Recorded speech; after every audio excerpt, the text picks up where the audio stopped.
Now you're going to listen to the second part of the story of Jumping Mouse.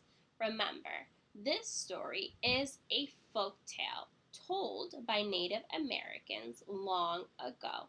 It was passed down orally from person to person. And folk tales are fiction, they are made up. Let's go over some vocabulary. Our first word is compassion. Say compassion.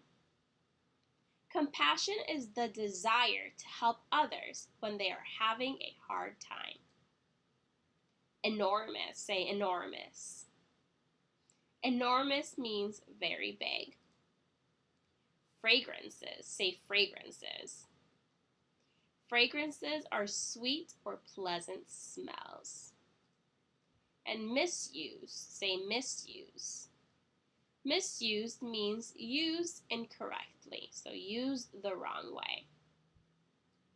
So the story of Jumping Mouse, part 2. I want you to listen carefully to the second half of the story about Jumping Mouse to find out how Jumping Mouse helps others and what lesson can be learned from this folktale.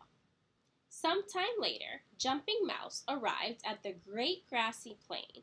There he found a bison lying forlornly or sadly in the grass. "Hello, Bison," said Jumping Mouse. "I am Jumping Mouse." "Hello, Jumping Mouse. Please tell me how beautiful the sky looks today," said the bison sadly. "Have you lost your sight?" asked Jumping Mouse with compassion. When you have compassion, you want to help others when they're having a hard time. "Yes, I'm blind now," replied the bison.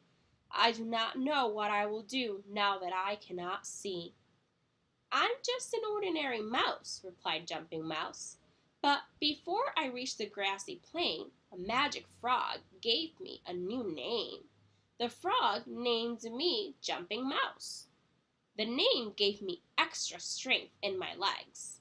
I will name you Eyes of a Mouse, in the hope that your eyes will regain their strength." Jumping Mouse hopes that the bison will be able to see again. No sooner had Jumping Mouse finished speaking when the bison exclaimed, "I can see!"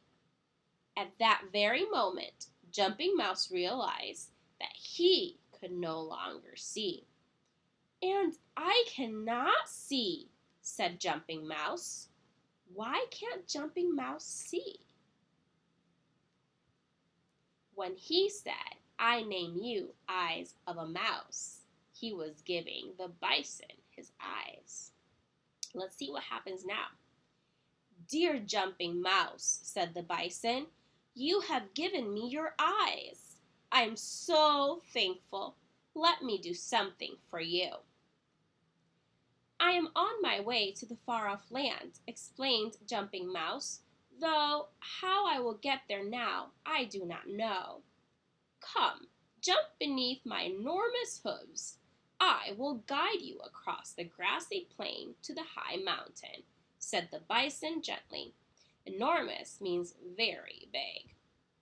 And with that, they set off. When they reached the high mountain, the bison bid farewell to Jumping Mouse. Jumping Mouse rested for a while and then began to climb the mountain. It was difficult, as Jumping Mouse could not easily tell which way to go. He sniffed the air and followed the scent of pine. How might Jumping Mouse feel at this point? I think you're right. Jumping Mouse trod along on grass and rocks, but then he trod on something that felt alarmingly like fur. Jumping Mouse sniffed the air again. "Wolf," he said in a frightened voice. "Do not fear me," replied the wolf, "for I am a very sad wolf. I have lost my sense of smell. I do not know how I will find food without it." "My dear wolf," said Jumping Mouse, "it may seem strange, but I gave the bison my sight. I will call you nose of a mouse, and we shall see what will happen." No sooner had Jumping Mouse spoken these words than the wolf sniffed the air and cried, "I can smell you, Jumping Mouse, and other wonderful fragrances or scents as well. Thank you. I am so grateful. How can I repay you?" "I'm on my way to the far-off land. I am brave, and I still have hope that I will get there, even though I can no longer see nor smell. Perhaps you can help me." "I will help you, Jumping Mouse. Walk beneath my body, and I will lead you onward," said the wolf. Onward they went until at last the wolf exclaimed, "I can go no further. We are on the top of the high mountain. I must bid you goodbye, my friend." And with that, the wolf retreated back down the mountainside. For the first time, Jumping Mouse felt fear. How would he ever get to the far-off land now that he could no longer see nor smell? A tiny teardrop fell to the ground. At that very moment, Jumping Mouse heard a familiar voice. Who do you think it is? Let's see if you're right. "Do not be fearful," said the magic frog, for it was he. "You could have misused my gift, but you did not." The word misused means to be used incorrectly. So Jumping Mouse could have used all of the magic for himself, but instead he shared it with others. Instead, you showed kindness and helped others on your journey. Jump high into the sky, my friend." Jumping Mouse hesitated for a second, and then he jumped high into the sky. Immediately, he felt the air lift him up into the clouds. He felt the warmth of the sun on his back. He looked down and saw the beauty of the land beneath him. What is Jumping Mouse now? Can you guess? Let's see if you're right. "Jumping Mouse," said the magic frog. "I'm giving you a new name.